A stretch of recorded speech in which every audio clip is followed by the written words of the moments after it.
Ang susunod na programa ay rated PG. Patnubay at gabay ng magulang ay kailangan sa mga batang manonood. Government warning: cigarette smoking is dangerous to your health.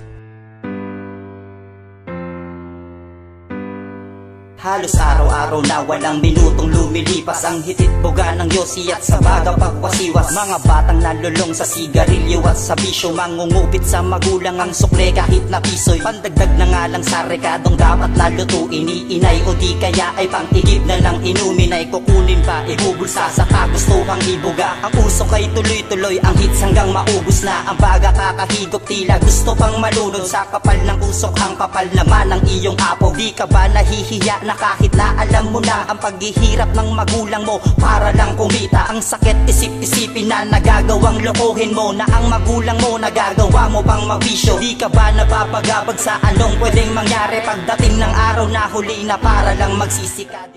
Sa buong kanlurang silangan ng Asya, Pilipino ang nanguna sa paggamit ng sigarilyo, batay sa nakalap na impormasyon na kagawaran ng kalusugan ng Pilipinas. Ayon sa Philippine Global Adult Tobacco Survey ng Department of Health, tinatayang 34 na milyong Pilipino ang naninigarilyo kada araw. Naging parte na ng buhay ng mga Pilipino ang paninigarilyo. Simula pa lamang sa umaga, almusal na ay sigarilyo. Maging sa pananghalian at gabihan, iyon ang kanilang panghimagas.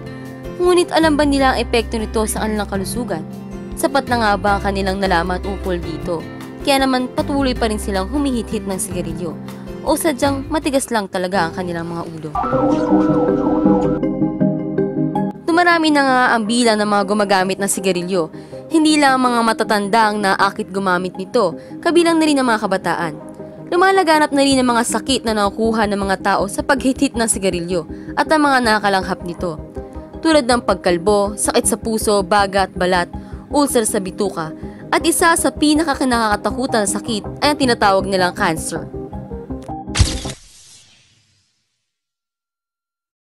Ayun kasi dati yung simula nagkasakit ako, nahirapan ako huminga.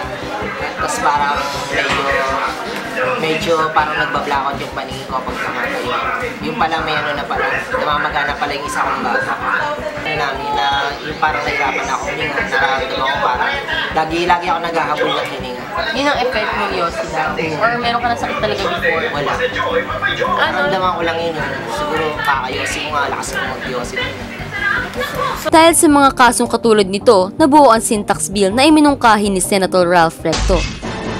I am stepping aside and relinquish my position to a senator who can better fight for what the Department of Finance wants.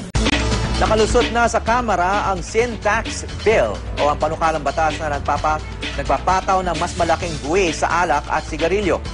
Nakataya sa batas na ito ang pagtaas ng buwis sa bawat sigarilyo at mga alak. Ang intensyon nito ay isalba ang libo-libong buhay, lalo na ang mga kabataan, sa pagkakasakit dulot ng paggamit ng sigarilyo. With 210 affirmative votes, 21 negative votes, and 5 abstention, House Bill number 5727 is hereby approved on third reading. Sa ilaba-haba ng sesyon sa Kongreso, mapapasahan nga ba't naipasa rin ang syntax to, na kung saan tumaas ang presyo ng iba't ibang klase ng serbesa, pati na rin ang sigarilyo. Kaya maging si Juan ay humanap na alternatibo upang may pagpatuloy ang kanyang issue. Dito na pumida ang vape, ang tinatawag nilang e-cigarette.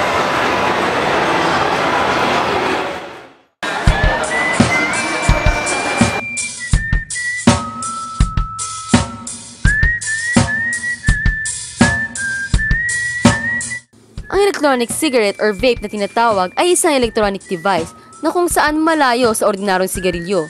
Ito ay gawa sa bakal at ginagamitan ng baterya. Nagsimula ito sa China na kung saan tinatawag itong smokeless or non-tobacco cigarette o green smoke. Ikaw ang tatansya sa dami ng nicotine na iyong gagamitin at meron din itong iba't ibang flavors na pwede mong pagpilian. Kaya naman nakakahumaling sa mga tao, partikular na din ang mga kabataan.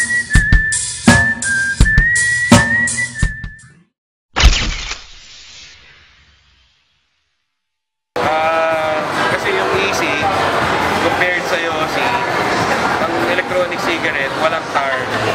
So it's purely water vapor plus nicotine. Wala masamang effect yung nicotine.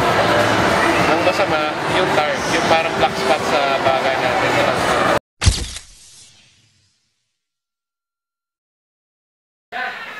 6 months ago, may nagpakilala sa akin ng vape, then yun, ginamit. So na it's more fun, then napansin ko medyo tumitigil na ako mag-yossi dahil sa vape. So may disadvantages ng vape, may nararamdaman kang side effects sa kanya pagkagamit mo sa kanya. Yung medyo mangingili yung mga ngipin mo, medyo mas may hilo ka kumpara mo sa pag nag-yossi ka. Tapos mas mauubo ka kumpara sa nag-yossi kapag masyado mataas yung nicotine content ng vape. Tumulog kami sa agawaran ng kalusugan upang makakalap ng impormasyon na magbibigay linaw sa isyong ito. Nakapanayami ng Assistant Secretary at Spokesperson ng Department of Health na si Dr. Eric Tayag.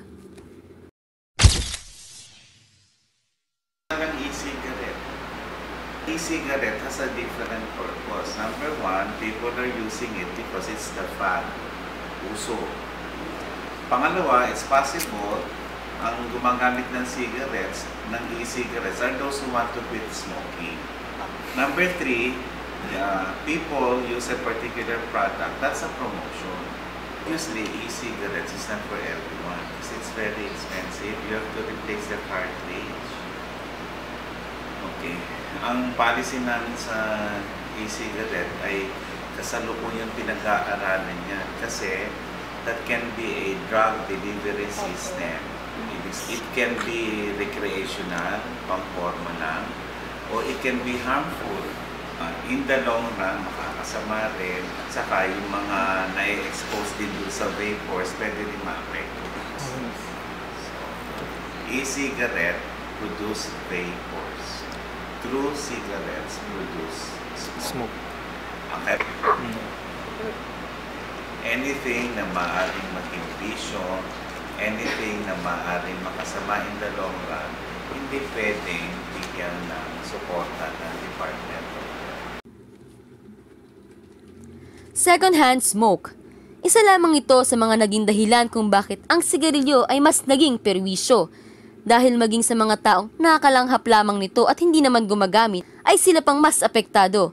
Kaya naman nag-iwan ng napakalaking tanong, kung ang isig nga ba ay magsasalba dito.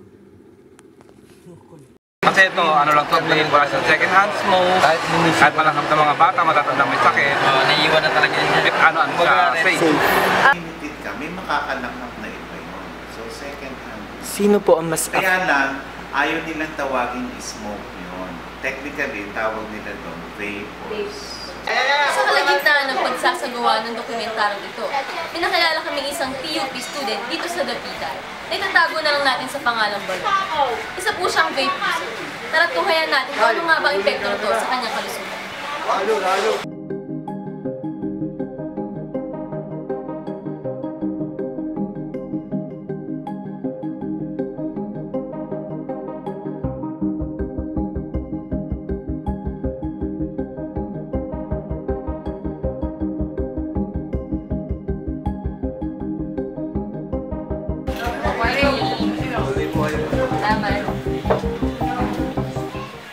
Gumagamit ako ng vape siguro mag-isang taon na.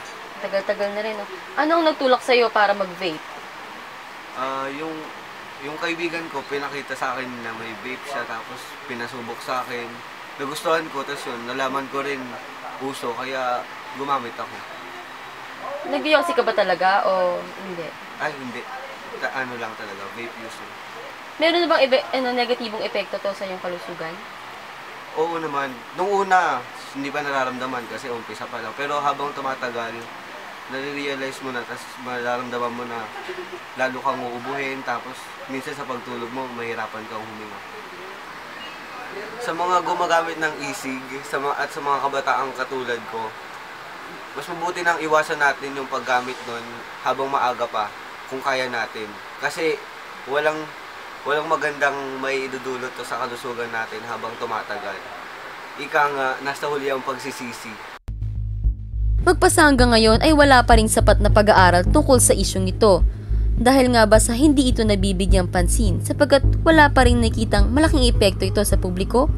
Hanggang kailan nga ba magbubulag-bulagan ng mga nakaupo, maging tayong mga ordinaryong tao? Hahayaan na lang ba nating sirain ng isang dangkal na bakal ang buhay ng bawat Pilipino?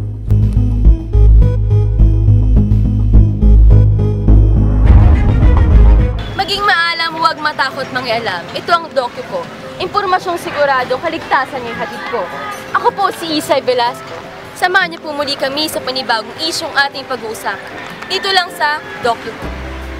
Araw na walang minutong lumilipas, ang hitit buga ng yosi at sa baga pagwasiwas. Mga batang nalulong sa sigarilyo at sa bisyo, mangungupit sa magulang ang sukle kahit na pisoy. Pandagdag na nga lang sa rekadong dapat nalutuin, iinay o di kaya ay pang-igib na lang inumin, ay kukunin pa, ibubulsa sa kagustuhang ibuga. Ang usok ay tuloy-tuloy, ang hits hanggang maubos na. Ang baga kakahigop tila gusto pang malunod, sa kapal ng usok ang kapal naman.